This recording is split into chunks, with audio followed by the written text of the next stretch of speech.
चलिए दोस्तों, आज ये हमारा क्वेश्चन नंबर 27वाँ है और हम कर रहे हैं एसएससी सीजीएल 2026 के लिए प्रैक्टिस, ठीक है? और क्वेश्चन ये है, क्वेश्चन पढ़ते हैं कि 2 स्पर्श रेखाएँ पीए और पीबी एक बाहरी बिंदु पी से एक बिंदु पर क्रमशः ए और बी पर ओ केंद्र के साथ ओ के मतलब ओ केंद्र है, के साथ वृत्त की ओर खींची जाती है। जैसे कि ये दिया गया है कोण इतने डिग्री और एपी की लंबाई इतना है, ओपी की लंबाई निकालना है। तो सबसे पहले हमने बाहरी बिंदु एक पी मान लिया ये, ठीक है? और यहाँ से पीए और पीबी 2 स्पर्श रेखाएँ हैं, यहाँ से।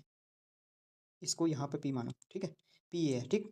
और यहाँ पे ये A बिंदु है, एक ये B बिंदु है, ये स्पर्शरेखा है, ठीक है? और यहाँ पर केंद्र O है, के साथ खींची जाती हैं। तो PAPB, A ये है, P ये है, B है। ये आपके पास 120 डिग्री है, 120 डिग्री और AP की लंबाई है आपके पास 12.5 सेंटीमीटर, ये 12.5 सेंटीमीटर। तो OP की लंबाई निकालना है, यानी कि आपके पास OP की लंबाई ये है, यहाँ से। ये, ये ओपी की लंबाई निकालना है, ठीक है? तो सबसे पहले यहाँ से हमने देखो कि केंद्र से स्पर्शरेखा पर खींचा गया एक लंब डाला और ये 90 डिग्री का कोण बनाता है स्पर्शरेखा पे, ठीक है? अब ये राइट एंगल ट्रायंगल बन गया, हमारे पास बेस है और हमारे पास ये लंब है और ये हमारे पास कर्ण है, ठीक है? अब यहाँ से ये देखो कि सवाल में क्या दिया गया है कि ये 90 डिग्री है, ठीक?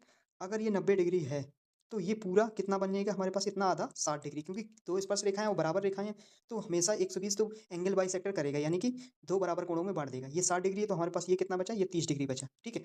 अब देखो, यहाँ से हम वैल्यू निकालते हैं tan 60 60 है और tan 60 सामने वाला होगा लंब, यानी कि tan 60 की वैल्यू √3/1 यानी कि ये इसके सामने √3 हो जाएगा, √3 और 1 यानी कि ये बेस हो जाएगा 1 ये, ठीक?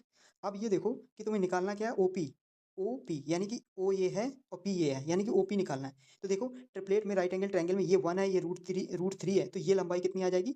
ये आ जाएगी कितना 2, 2 4 4 का अंडर रूट 2 यानी कि 2 निकल के आया। अब हमारे पास क्या है कि हमें इस 2 की वैल्यू निकालनी है और सवाल में हमारे पास 1 की वैल्यू दी गई है 12.5 अगर 1 की 12.5 है तो 2 की कितनी आ जाएगी 25 सेंटीमीटर। तो हमारे पास आंसर निकल के आएगा ऑप्शन बी इज़ करेक्ट। तो इस क्वेश्चन को ऐसे कॉन्सेप्ट से समझना था आपको, ठीक है? थैंक यू गाइस मिलते हैं नेक्स्ट वीडियो में।